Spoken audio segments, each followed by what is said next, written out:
Good morning. आज हम पढ़ेंगे coupling constant. Coupling constant separation between two peaks in a multiplex in a signal is called coupling constant represented by J। coupling constant को हम J से लिखते हैं और जो peaks है, peaks means जितनी भी NMR सिग्नल में जो स्प्लिटिंग के कारण जो मल्टीप्लेक्स बनते हैं, जैसे ये दिखाया गया है, there is no multiplex, only one signal is, there is only one signal, or there is no multiplex, means there is no splitting in this figure, यानी यहाँ पर कोई भी मल्टीप्लेक्स नहीं है, there is no multiplex। यहाँ पर देखिए ये डबलेट है, यानी एक सिग्नल दो में टूट गया, one signal is split into two. यहाँ पर एक ही सिग्नल तीन में स्प्लिट हो जाता है। सेपरेशन बिटवीन टू पीक्स, ये जो वैल्यू है ये है J। उसी प्रकार से ये जो वैल्यू है इसको हम J कहेंगे, ये भी वैल्यू होगी वो J कहलाएगी। Means in a multiplets of a signal, separation between two multiplets is called coupling constant, और coupling constant को हम कैपिटल J से लेते हैं। जिसे क्वाड्रेट है, जो हम स्प्लिटिंग की बात करते हैं कि कोई भी सिग्नल इस प्रकार से स्प्लिट होता है, वो डबलेट, ट्रिपलेट और क्वाड्रेट। डबलेट एक ही सिग्नल दो में स्प्लिट होता है, ट्रिपलेट में एक ही तीन में स्प्लिट होगा और क्वाड्रेट में एक ही सिग्नल चार में स्प्लिट होगा। उनकी इंटेंसिटी इस प्रकार से होगी 1:2:2:1। ट्रिपलेट में इस प्रकार से और डबलेट में 1:1 होगी। यानी हम जब बात करते हैं कि कपलिंग कांस्टेंट है, उसको हम दो पीक्स, एक सिग्नल में दो पीक्स के मध्य का जो सेपरेशन है, नॉट डिस्टेंस बट जो सेपरेशन है, उसको हम J कहेंगे। और J की जो यूनिट है इसको हम हर्ट्ज में लेते हैं। J को किस में नापते हैं? हर्ट्ज में। और देखिए आपका जो सिग्नल की जो पोजीशन आती है वो ppm में आती है, ppm पार्ट पर मिलियन, और इसका फॉर्मूला होता है frequency in hertz divided by frequency of instrument in megahertz. In megahertz तो हमारे पास ये दी हुई होती है ppm, ये हमको पता होता है कि किस इंस्ट्रूमेंट में कितनी फ्रीक्वेंसी है। उस प्रकार से हम इस फॉर्मूले से हम हर्ट्ज यानी आपका जो J की वैल्यू निकाल सकते हैं। अब जो हम बात करते हैं कि ये जो भी कपलिंग कांस्टेंट है, ये जैसे डबलेट है, डबलेट में इन दोनों के बीच का सेपरेशन है वो कपलिंग कांस्टेंट होगा। ट्रिपलेट में इसका इन दोनों के बीच का J ये वाला जो सेपरेशन है वो ये वाला है, ये दोनों सेम होने चाहिए। और क्वाड्रेट की हम बात करें, दिस एंड दिस, ये सारे के सारे J की वैल्यू बिल्कुल एक जैसी होनी चाहिए। इसको हम बोलते हैं कपलिंग कांस्टेंट। यदि सपोज करो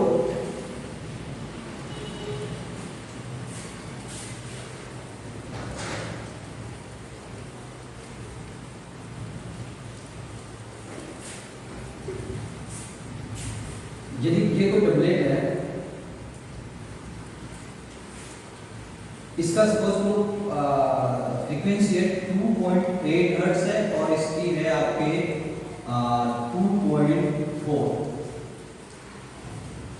2.8 और 2.4 इनकी फ्रीक्वेंसी है। इसका जो ये जो सिग्नल 2.8 पे आता है, ये आता है 2.4 पे आता है। तो इसकी जो हम डेल वैल्यू जो है ये 2.8 है, इसकी 2.4 है, तो इसके लिए हम जे की वैल्यू कैसे निकालेंगे? जे की वैल्यू कैलकुलेट करने के लिए क्या करेंगे? देखिए जे वैल्यू होगी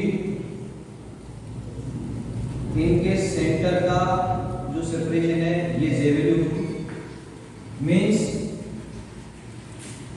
2.8 और माइनस 2.4 ये आपका होगा 0.4 पीपीएम में आएगा। इसको हम हर्ट्ज में चेंज करेंगे। सपोज करो कि यहाँ पर इंस्ट्रूमेंट की फ्रीक्वेंसी 200 मेगाहर्ट्ज है। इट मींस 200 मेगाहर्ट्ज का मतलब ये हुआ कि आपके इस फॉर्मूले में पीपीएम आपके पास आया कितना 0.4 इक्वल टू हर्ट्ज हमको निकालना है और ये आ गया 200 मींस हर्ट्ज जो होगा 200 मल्टीप्लाइड बाई 4 मींस आपका हो जाएगा इसका 80 हर्ट्ज। जनरली एनएमआर में जो आपका जे की वैल्यू होती है वो इन एनएमआर से एच एनएमआर में वैल्यू ऑफ जे वो 0 to 20 हर्ट्ज होती है। डिपेंड करता है कि आपका जो कपलिंग हो रही है वो किस प्रोटॉन के कारण हो रही है, मींस किस रेंज की, लॉन्ग रेंज, शॉर्ट रेंज। इस प्रकार से हम इसकी जे की वैल्यू निकालते हैं। और यदि हम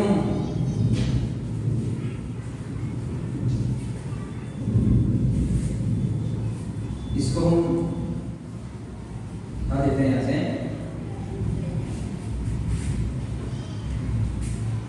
ये जो आपका जे की वैल्यू है ये स्ट्रक्चरल स्टेशन का मींस हमारे पास फ्यूजन में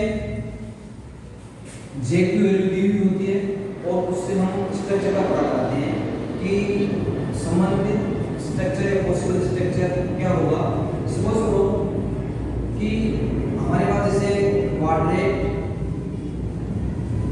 डबलेट, डबलेट और ट्रिपलेट ऐसा कोई क्वेश्चन में दिया हुआ है। क्वाड्रेट की फ्रीक्वेंसी सपोज करो इसकी 8 हर्ट्ज है, इसकी भी 8 हर्ट्ज है, डबलेट का 10 हर्ट्ज और इसकी भी 10 हर्ट्ज।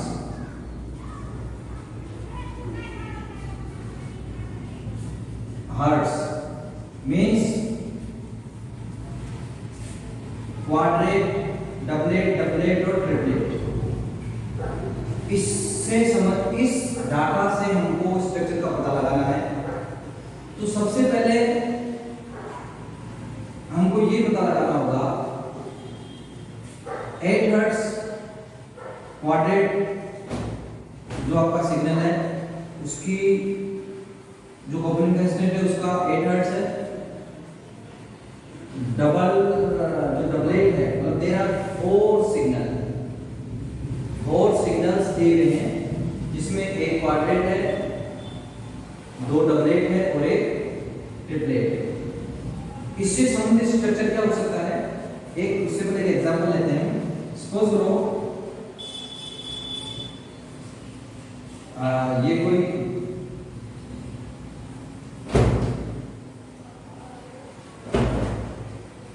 एग्जांपल है।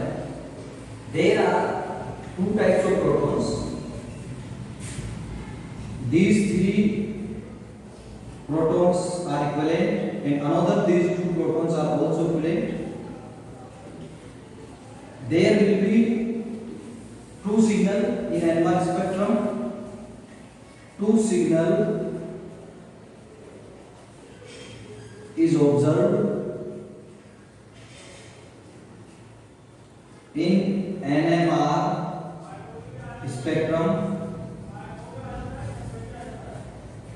ये तीनों सिग्नल ये तीनों जो प्रोटॉन्स हैं H जिसको हम A से रिप्रेजेंट किया है CH3 वाले एंड अनदर 2 प्रोटॉन्स CH2 जिसको हम B से रिप्रेजेंट किया है, इन तीनों तीनों प्रोटॉन्स का केमिकल रिक्वायरमेंट एक जैसा है और इन दो का एक जैसा है। मींस ये जो तीनों प्रोटॉन्स हैं मिलकर के एक ही सिग्नल देंगे और दोनों प्रोटॉन्स मिलकर के एक ही सिग्नल देंगे। इसका जो सिग्नल होगा वही इसका सिग्नल होगा। यूं कहते हैं कि इसका सिग्नल और इसका सिग्नल तीनों मिलाकर के एक ही प्रकार के सिग्नल देंगे और सिग्नल की मल्टीप्लिसिटी क्या होगी, उसकी स्प्लिटिंग क्या होगी, उसको हम n+1 रूल से निकालते हैं, जो मैं पहले बता चुका हूं पहले वाली वीडियो में कि नंबर ऑफ स्प्लिटिंग या multiplets in signal depend the number of proton adjacent carbon, यानी कि पास वाले कार्बन पर कितने प्रोटॉन हैं उससे एक ज्यादा स्प्लिटिंग होगी।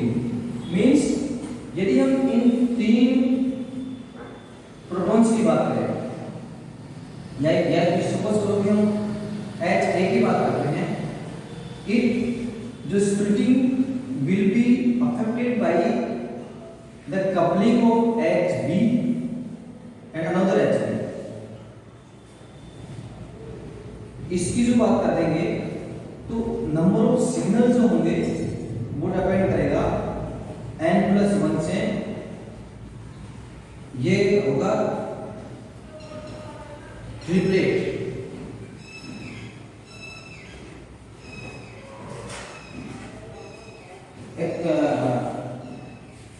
इसको सॉल्व करने से पहले हम थोड़ा इसको डिस्कस करेंगे कि इन तीनों हाइड्रोजन के कारण जो सिग्नल आएगा वो आता है triplet due to two adjacent protons according to n+1 rule. और इन दोनों हाइड्रोजन्स के कारण जो HB है उनके कारण आएगा आपका क्वाड्रेट।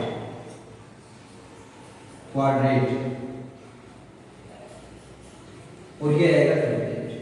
मींस इसकी हम बात करते हैं, इसके पास वाले कार्बन पर 3 हाइड्रोजन है, 3+1 4 है, क्वाड्रेट में होगा। और इसकी जो स्प्लिटिंग होगी हम जानते हैं वो इस प्रकार से होगी और ये वाला होगा वो इस प्रकार से होगा। ये ट्रिपलेट है, ये क्वाड्रेट है। अब हम बात करते हैं कि HA की जो कपलिंग होगी वो HB से होगी और इस कपलिंग को क्या कहेंगे, 3J कपलिंग या J3 coupling. The 3 is the number of sigma bond between the hydrogens 1, 2 and 3।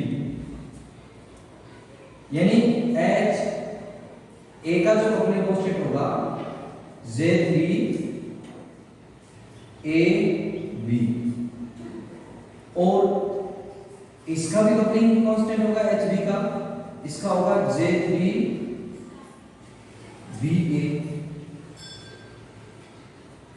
लेकिन B का कपलिंग कांस्टेंट और A का कपलिंग कांस्टेंट ये आपके always J3AB equals to J3BA because the coupling will be same। इसके कारण इसका कपलिंग कांस्टेंट होगा सेपरेशन बाय 3 बॉन्ड्स, इसको हम J3 कहेंगे। J3 separated bonds means how much difference between the coupled protons, यानी A और B में 3 बंधन बीच में 1, 2 और 3, इसलिए इसको हम J3 कहेंगे और 3 को लेफ्ट हैंड साइड पे J के ऊपर लिखेंगे। A का कपलिंग कांस्टेंट है B के द्वारा, उसी प्रकार से B का A के द्वारा होगा वो J3B होगा। बिकॉज़ जो आपका कपलिंग कांस्टेंट जो है यानी कि ये जो ट्रिपलेट इसका जो आएगा वो क्वाड्रेट आएगा, इसका आएगा वो ट्रिपलेट में आएगा।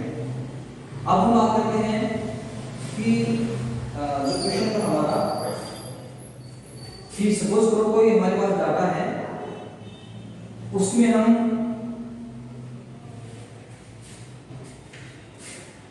हमारे पास कोई डाटा है जिसमें जैसे क्वाड्रेट है, डबलेट है और ट्रिपलेट है। इसकी फ्रीक्वेंसी 8 हर्ट्ज, इसकी 10 हर्ट्ज, इसकी भी 10 हर्ट्ज और इसकी आपके 8 हर्ट्ज। ये आपका कॉम्प्लेक्स कांस्टेंट है, यानी क्वाड्रेट का जो कॉम्प्लेक्स कांस्टेंट है 8 हर्ट्ज है, डबलेट का 10 हर्ट्ज, इसका 10 हर्ट्ज और ट्रिपलेट का 10 हर्ट्ज। हम इसमें देखना ही चाह रहे हैं कि what will be the structure, what will be the possible structure according this data। इस डाटा के अनुसार पॉसिबल स्ट्रक्चर्स क्या हो सकते हैं वो हम देखना चाह रहे हैं। क्योंकि 8 हर्ट्ज है और वो है क्वाड्रेट, इट मींस इसके एडिशन में कितने कार्बन है? क्वाड्रेट्स जो हैं ये आएगा आपका, देखिए CH3 CH2। इस प्रकार की बात करते हैं तो CH3 का तो ट्रिपलेट आएगा, CH2 का क्वाड्रेट आएगा, यानी क्वाड्रेट होगा वो इसके कारण होगा n+1 से, और ट्रिपलेट होगा वो इसके कारण होगा, और दोनों की फ्रीक्वेंसी सेम है क्योंकि हमने ऐसे बताया इसमें। इट मींस ये इस प्रकार से मैच करेंगे, और 10 हर्ट्ज और 10 हर्ट्ज ये इस प्रकार से हो जाएगा, क्योंकि इसके कारण इसकी जो कपलिंग होगी वो डबलेट होगी और इसके कारण इसकी होगी वो डबलेट और ये डबलेट, यानी कि जो इसका पॉसिबल जो स्ट्रक्चर होगा मे बी डबलेट, ये डबलेट इसके कारण ये डबलेट होगा, उसके कारण ये डबलेट होगा। मींस पॉसिबल जो स्ट्रक्चर होगा इसमें CH3 CH2 CH इस प्रकार से इसका वो हो जाएगा। अब हम बात करते हैं कि कपलिंग जो कांस्टेंट है ये बेसिकली इसको दो रेंज में डिवाइड करते हैं, एक तो शॉर्ट रेंज कपलिंग कांस्टेंट और एक होता है long range coupling constant. Short range coupling constant range means how many bonds present between the coupled protons, that is the range. It may be two types of range, one is short range coupling constant and another is long range coupling constant.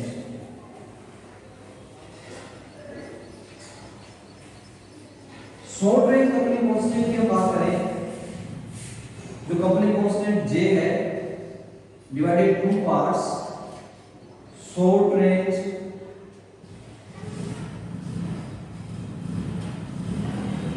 coupling constant and long range coupling constant। short range coupling constant इसमें हम consider करेंगे 2J and 3J coupling constant and more than 3 4J and 5J coupling constant, these are negligible, but हम इसकी study करते हैं 2J और 3J। 2J और 3J का मतलब ये हुआ कि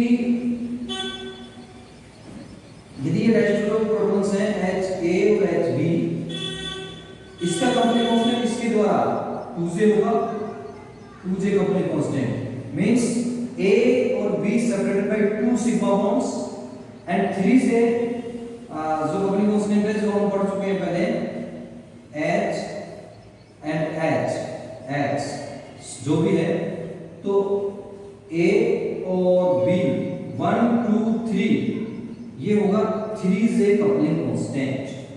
मींस जो इनकी नंबरिंग की जाती है कि 2J 3J 4J 5J, number of bonds between the two coupled protons, this is called the 2 3 4 5। तो हम स्टडी करते हैं जनरली 2J और 3J coupling constant, short range coupling constant, और हम बात करते हैं Karplus equation. Karplus equation determine the coupling constant for restrict rotated compounds, calculus equation. calculus equation क्या है कि ये एक प्रकार की इक्वेशन है जिसको हम लिखते हैं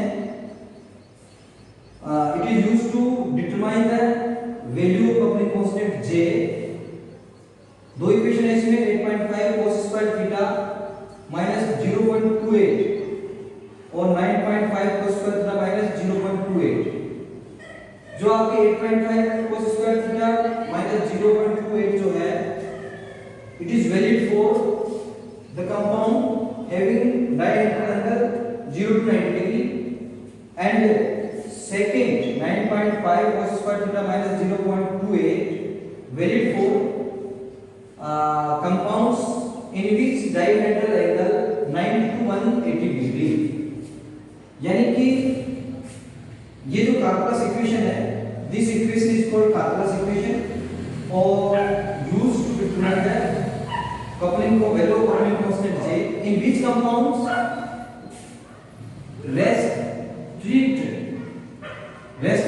restricted rotation means suppose करो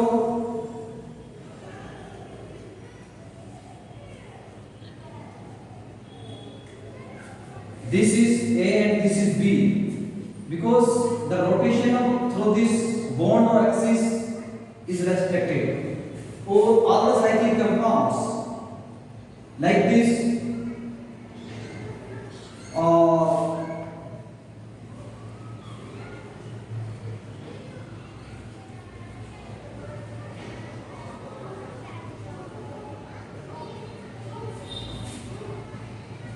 this and this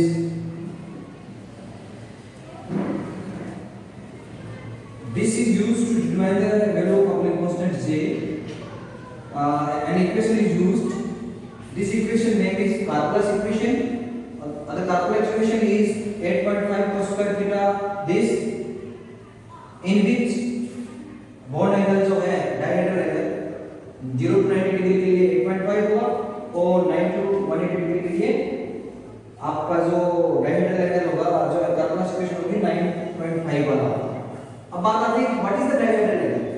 dihedral angle की हम बात करते हैं. सपोज करो किसी से एथेन है, एथेन को हम लिखते हैं CH3 और CH3.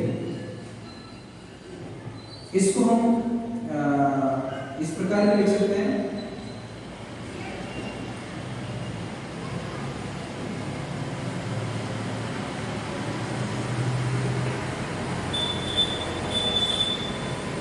डायहेड्रल एंगल मींस ये वाला कार्बन सॉरी ये वाला जो हाइड्रोजन है और ये वाला हाइड्रोजन है इन दोनों के बीच में क्या एंगल होगा that is called dihedral angle. और इस एंगल को निकालने के लिए हम उसका Newman projection formula Newman projection खींच करके न्यूमन प्रोजेक्शन ड्रा करके उसका एंगल निकाल सकते हैं. सपोज करो कि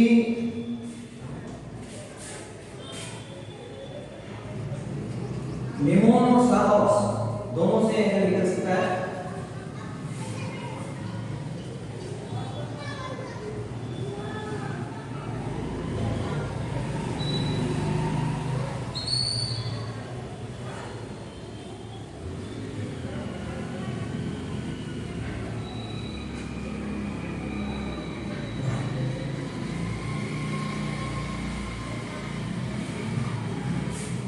This hydrogen or this hydrogen A and B.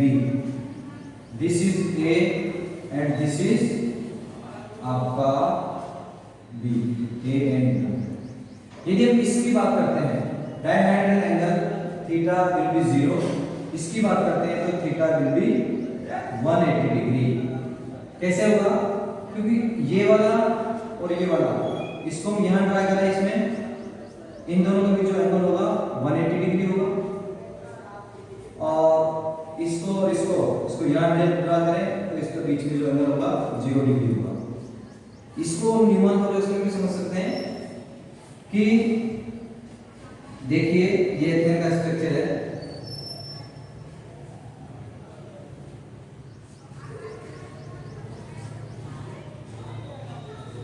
Eclipse form में।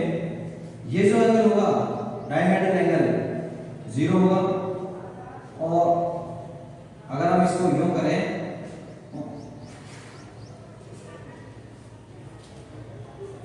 तो इसमें और इसमें जो एंगल होगा B and A, this is theta will be 60 degree, and इसका एक्लिप्स कंफर्मेशन यहां होगा जब दिस एंड दिस, ये होगा 180 डिग्री। इस प्रकार से एक आर्कटूरूस इक्वेशन को हम सोल्व करते हैं और इसको एग्जांपल से आप सोल्व कर सकते हैं। Thank you.